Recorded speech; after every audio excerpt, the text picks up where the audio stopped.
নমস্কার বন্ধুরা, welcome to ইউনিকন। তো বন্ধুরা, এই ভিডিওতে অনেকগুলো বিষয় নিয়ে আলোচনা করব। ভারতের ওডিআই দল অ্যানাউন্স হয়েছে নিউজিল্যান্ড সিরিজের জন্য।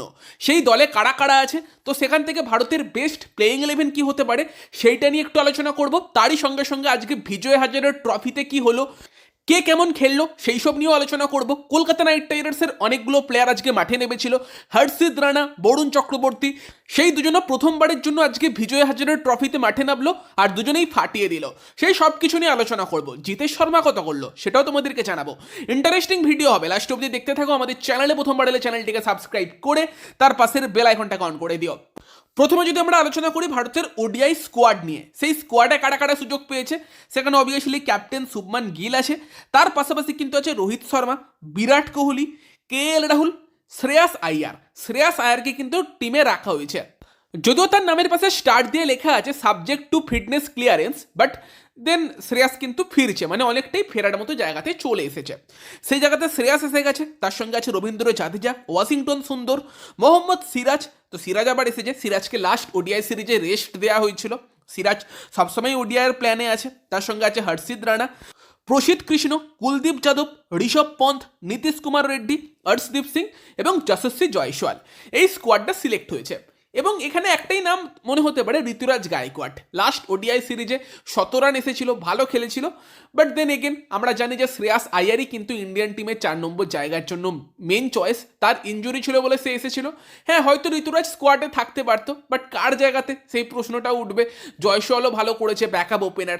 ঋষভ পন্থ, হ্যাঁ মেবি তার জায়গাতে থাকতে পারতো, বাট ঋষভ পন্থ টিমে আছে অ্যাজ এ সেকেন্ড কিপার। সেখানে হ্যাঁ ঋতুরাজের জন্য একটু খারাপ লাগতে পারে, বাট দেন তোমাকে মেনে নিতে হবে যে শ্রেয়াস আয়ার ফিরেছে বলে সেই জায়গাটা তার নিজের জায়গা, সে করে রেখেছে পারফর্ম করে, সেটা আবার শ্রেয়াস ফেরত পাচ্ছে।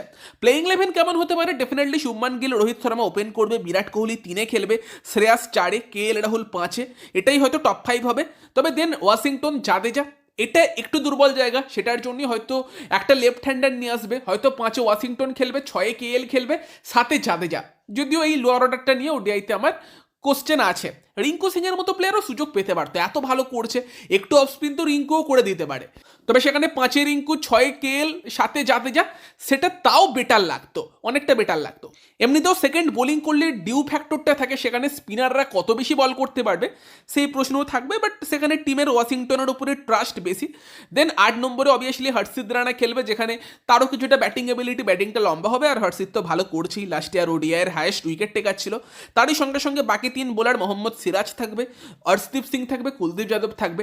প্রসিদ্ধ কৃষ্ণ মেবি ব্যাকআপ পেসার, সে হয়তো সুযোগ পাবে না, বাট ডেফিনেটলি কিন্তু তোমার হর্ষিত, সিরাজ এবং অর্শদীপ দারুণ ফাস্ট বোলিং অ্যাটাক ওডিআইয়ের জন্য। তারই সঙ্গে সঙ্গে কুলদীপ যাদব আছে।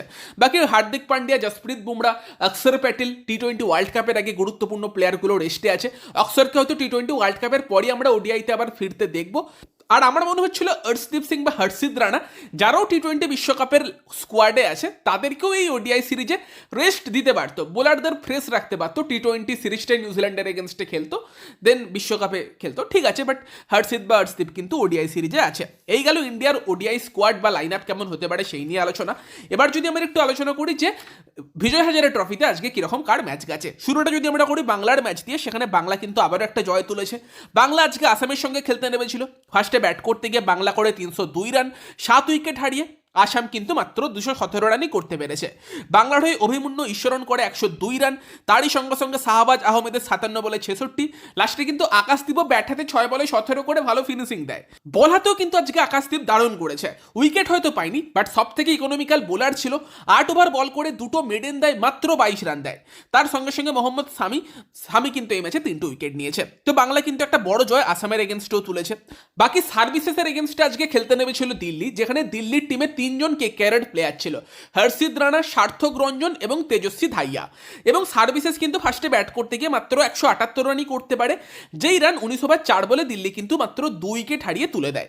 আর সার্ভিসেসকে 178 রানে আটকে দেবার পেছনে একটা বড় ভূমিকা নেয় হর্ষিত রানা। হর্ষিত রানা 10 ওভার বোলিং করে 47 রান দেয়, 4টে উইকেট নেয়। তো হর্ষিত 4টে উইকেট নিয়েছে, বাকি প্রিন্স যাদবও কিন্তু 3টে উইকেট দিল্লির হয়ে নেয়। তারাই বেস্ট বোলার ছিল। দেন দিল্লি রান চেস করতে নেবে কিন্তু সার্থক রঞ্জন, সে কিন্তু দ্বিতীয় ম্যাচেও ব্যর্থ হলো, মাত্র 4 বলে 4 রান করে, আগের দিনও কিন্তু রান পায়নি। তবে প্রিয়াংশ আরিয়া ভালো ব্যাটিং করে, 45 বলে 72 করে, এবং তারপরের দিকে গিয়ে নীতিশ রানাও কিন্তু 32 রান করে, এবং লাস্টে কিন্তু দিল্লিকে ভালো ফিনিশ দেয়, ম্যাচ জেতায় ঋষভ পন্থ, যেখানে কিন্তু ঋষভ পন্থের ব্যাট থেকে আসে 37 বলে 67 রান। তো এই ম্যাচের একটা মোস্ট টকিং পয়েন্ট কিন্তু হয়ে থাকবে হর্ষিত রানার 4টে উইকেট। 4টে উইকেট আরও এক কেকেআরের বোলার নিয়েছে, আরও ভালো বোলিং করে, আর সেটা বরুণ চক্রবর্তী। বরুণ খেলতে না বলেই ভালো পারফরমেন্স এক্সপেক্টেডই থাকে। আজকে বরুণও খেলতে নেমেছিল, রাজস্থানের এগেনস্টে তামিলনাড়ুর ম্যাচ ছিল, তামিলনাড়ু যদিও হেরে গিয়েছে, তবে রাজস্থানকে কিন্তু তামিলনাড়ু 225 রানে আটকে দিয়েছিল, যেখানে বরুণ চক্রবর্তী 10 ওভার বোলিং করে, 2টো মেডেন ওভার দেয়, মাত্র 25 রান দেয়, 4টে উইকেট নেয়। তবে সেই রানও তামিলনাড়ু চেস করতে পারেনি, 215তে অল আউট হয়ে গিয়েছে।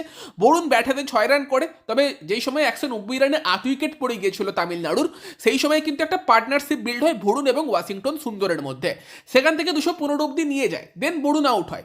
তারপর 10 রান দরকার ছিল, বাট ওয়াশিংটন কিন্তু তুলতে পারে না, তারপর ওয়াশিংটন আউট হয়ে যায়। ওয়াশিংটনের ব্যাট থেকে আসে 75 বলে 36 রান, তামিলনাড়ু 10 রানে কিন্তু ম্যাচটা হেরে যায়। উল্টো দিকে উত্তরপ্রদেশের কথা বললে, জম্মু কাশ্মীরের এগেনস্টে উত্তরপ্রদেশ আরও একটা জয় তুললো। রিঙ্কু সিং এর দল কিন্তু 5 ম্যাচে 5 জয় কিন্তু তুলে ফেললো। আজকেও উত্তরপ্রদেশ ফার্স্টে ব্যাট করতে যায়, সেখানে উত্তরপ্রদেশের সব ব্যাটসম্যানেরা রান করেছে, এবং উত্তরপ্রদেশ করে 5 উইকেট হারিয়ে 321 রান 48 ওভারের খেলায়, যেখানে রিঙ্কু সিং এর ব্যাট থেকে আবারও রান এসেছে, এবং এই ম্যাচে রিঙ্কু সিং করেছে 35 বলে 41 রান। লাস্টে উত্তরপ্রদেশের হয়ে কিন্তু সমীর রিজভি 45 বলে 80 করে ভালো ফিনিশ দেয়। চেন্নাইয়ের প্রশান্ত ভীর, তার ব্যাট থেকেও কিন্তু 18 বলে 37 রান আসে, সেও কিন্তু দারুণ একটা ফিনিশ উত্তরপ্রদেশকে দেয়। তো রিঙ্কুর কিন্তু ভালো ফর্ম কন্টিনিউ চলছে, 5টা ম্যাচের 5টা ম্যাচেই কিন্তু রিঙ্কু সিং এর ব্যাট থেকে রান এসেছে। তবে সেই রান চেস করতে নেবে কিন্তু জম্মু কাশ্মীর 264 করতে পারে 8 উইকেট হারিয়ে, যেখানে কিন্তু আবারও প্রশান্ত ভীর ভালো বোলিং করে, 9 ওভারে 33 রান দিয়ে কিন্তু 1টা উইকেট নেয়। তো প্রশান্ত ভীর ভালো দাম পেয়েছে ঠিক কথা আইপিএল অকশনে, বাট তার পারফরমেন্সও কিন্তু ভালোই যাচ্ছে। ইউপি টি20 লিগ থেকে শুরু করে বিজয় হাজারে ট্রফি সব জায়গাতেই ভালো করছে কিন্তু প্রশান্ত ভীর। বাকি জিসান আনসারি, সেও কিন্তু 3টে উইকেট নেয়। বাকি আরও একটা ম্যাচ ছিল মহারাষ্ট্রের সঙ্গে মুম্বাইয়ের, যেই ম্যাচে কিন্তু মুম্বাইকে হারের সম্মুখীন হতে হয়, মহারাষ্ট্র কিন্তু জিতে যায়। মহারাষ্ট্র দারুণ ব্যাটিং করে, ফার্স্টে ব্যাট করতে গিয়ে 366 রান করে 4 উইকেট হারিয়ে, যেখানে মহারাষ্ট্রের হয়ে পৃথ্বী শ, তার ব্যাট থেকে আসে 71, আর এক ওপেনার আরসিন কুলকার্নি, তার ব্যাট থেকে আসে 114 রান, এবং পরের দিকে 3 নম্বরে এসে ঋতুরাজ গায়কোয়াড় করে 66, এবং তারপর রাহুল ত্রিপাঠীও কিন্তু এই ম্যাচে খেলেছে, সে করেছে 23 রান। তবে দারুণ ফিনিশ দেয় কিন্তু রামকৃষ্ণ ঘোষ, যে কিন্তু সিএসকেতে আছে, ভালো একজন অলরাউন্ডার, সে কিন্তু 27 বলে 64 করে দারুণ ফিনিশ মহারাষ্ট্রকে দেয়। মহারাষ্ট্র করে 364 রান। এই রামকৃষ্ণ ঘোষ কিন্তু বল হাতেও 7 ওভারে 50 রান দিয়ে একটা উইকেট নিয়েছে। তবে সেই রান চেস করতে নেবে মুম্বাইয়ের কিন্তু ব্যাটিং ব্যর্থতা হয়, কোনো ব্যাটসম্যানই সেইভাবে দাঁড়াতে পারেনি, একমাত্র অঙ্গক্রিস রঘুবংশী ছাড়া। হ্যাঁ, এটা ভালো খবর যে রঘুবংশী কিন্তু রানে ফিরেছে, লাস্ট 3টে ম্যাচের মধ্যে 2টো ম্যাচে রান পেয়েছে, যেখানে জয়সওয়াল ফার্স্টেই আউট হয়ে যায়, 9 বলে 3 রান করে, মুসির খান 0 করে, সিদেশ ল্যাডের ব্যাট থেকে পরবর্তীকালে 41 বলে 52 এলেও বাকি কেউ দাঁড়াতে পারেনি, একমাত্র একা ফাইট করে অঙ্কৃস রঘুবংশী, যার ব্যাট থেকে 88 বলে 92 রান আসে, বাট অন্য কোনো ব্যাটসম্যান দাঁড়াতে পারেনি, এবং একটা বড় হারের সম্মুখীন কিন্তু মুম্বাইকে হতে হয়েছে। বাট কেকেআরের জন্য এটা ভালো খবর যে ধীরে ধীরে কিন্তু রঘুবংশী রানে ফিরছে, রঘুবংশীর ব্যাট থেকে রান আসা এটা গুরুত্বপূর্ণ, সে এই ম্যাচে 92 রান করেছে। বাকি তো যেটা দিল্লির ম্যাচে বললাম যে তেজস্বী ধাইয়া, তার ব্যাটিং আসেনি, তার আগেই দিল্লি জিতে গিয়েছে, সেরকম পাঞ্জাবেরও ম্যাচ ছিল, সেই ম্যাচেও কিন্তু রমনদীপ সিং এর ব্যাটিং আসেনি, তার আগেই আর কি পাঞ্জাব জিতে গিয়েছে, ফলে রমনদীপ এবং তেজস্বী তাদের ব্যাট আসেনি। বাকি হিমাচলের সঙ্গে 36 স্কোয়ারের ম্যাচ ছিল, যেই ম্যাচে কিন্তু হিমাচল হেরে গিয়েছে। বৈভব আরোরা 9 ওভার 4 বল করে 70 রান দিয়ে 2টো উইকেট নেয়। একটা হাই স্কোরিং ম্যাচ ছিল, 320 রান চেস করে দেয় 36 স্কোর লাস্ট ওভারে গিয়ে। তবে লাস্ট ওভারে কিন্তু বৈভব আরোরার কাছে রান ডিফেন্ড করার সুযোগ ছিল, রান কিন্তু ডিফেন্ড করতে পারেনি বৈভব আরোরা, 2টো উইকেট নিলেও একটু এক্সপেন্সিভ গিয়েছে। বাকি ঝাড়খণ্ডের ম্যাচ ছিল কিন্তু কেরালার এগেনস্টে, যেখানে ঝাড়খণ্ড ফার্স্টে 311 রান করে, তবে কেরালা কিন্তু 42 ওভার 3 বলে মাত্র 2 উইকেট হারিয়ে সেই রান তুলে দেয়। ঝাড়খণ্ডের হয়ে মেন ব্যাটসম্যান ছিল কুমার কুসাগ্রা, যার ব্যাট থেকে আসে 137 বলে 143 রান। ঈশান কিষানের ব্যাট থেকে এসেছিল 21 বলে 21 রান, বাট যার ব্যাট থেকে রান থামছে না সেটা অনুকূল রায়। অনুকূল রায়ও কিন্তু এই ম্যাচে 72 রান করে 72 বলে। তবে সেই রান চেস করতে নেবে সঞ্জু স্যামসন এবং রোহন কুন্ডুম্মাল, কেরালার 2 ওপেনার দারুণ শুরু করে। সঞ্জু করে 95 বলে 101, রোহন কুন্ডুম্মাল করে 78 বলে 124, এবং তারা কিন্তু 2 উইকেট হারিয়েই ম্যাচ জিতে যায়। পরবর্তীকালে বিষ্ণু বিনোদ এবং বাবা অপরাজিৎ তারা ম্যাচ ফিনিশ করে। অনুকূল রয় কিন্তু 10 ওভারে 66 রান দেয়। এটা ঠিক বাকিদের তুলনায় অনুকূল কিছুটা ইকোনমিক্যাল অবশ্যই ছিল, বাট আজকে অনুকূল কিন্তু উইকেট পায়নি। বাকি বড়দা বনাম বিদর্ভের ম্যাচের কথা বলে ভিডিওটা শেষ করব। সেই ম্যাচে কিন্তু বড়দার হয়ে দুরন্ত ব্যাটিং করেছে হার্দিক পান্ডিয়া। বড়দা প্রথমে ব্যাট করতে গিয়ে করে 293 রান, যদিও মাত্র 41 ওভার 4 বলেই বিদর্ভ সেই রান তুলে দিয়েছে, বাট ডেফিনেটলি সেখানে হার্দিকের ব্যাটিংয়ের কথা বলতে হবে। হার্দিকের আগে যদিও ক্রুনাল পান্ডিয়া ব্যাট করতে আসে, তার ব্যাট থেকে আসে 50 বলে 23। জিতেশ শর্মার ব্যাট থেকে আগের দুটো ম্যাচে এসেছিল 2 রান এবং 0 রান। আজকের ম্যাচে জিতেশের ব্যাট থেকে আসে 17 বলে 9 রান। দেখো জিতেশ কিন্তু রান পাচ্ছে না, আর আমি জিতেশের স্কোরগুলো বলছি মানে জিতেশকে ট্রল করছে সেরকমটা না।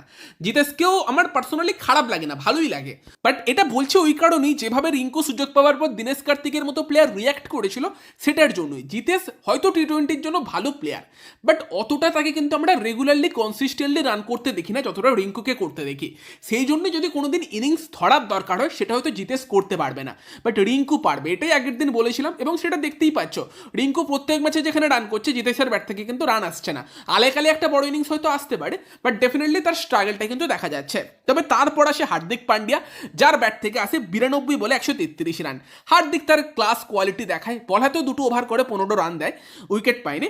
বাট দেন কিন্তু কেউই তো উইকেট পায়নি, মাত্র 1 উইকেট হারিয়ে বিদর্ভ রান তুলে দেয়। বিদর্ভর হয়ে কিন্তু আমান মুখাদে, যে কিন্তু 121 বলে 150 রান করে, বাকি অথর্ব তাইডে করে 53 বলে 65 রান, এবং মাত্র 1 উইকেট হারিয়ে 9 উইকেট হাতে নিয়েই কিন্তু বিদর্ভ ম্যাচ জিতে যায়। তাদের জন্য একটা বড় জয় কিন্তু ছিল এই ম্যাচটা।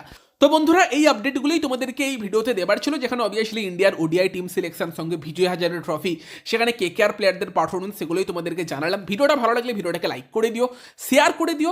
আমাদের চ্যানেলে প্রথমবার এলে আমাদের চ্যানেলটিকে সাবস্ক্রাইব করে তার পাশের বেল আইকনটাকেও অবশ্যই অন করে দিও। তো চলো গাইস, এই ভিডিওতে এই পর্যন্তই, বাই বাই।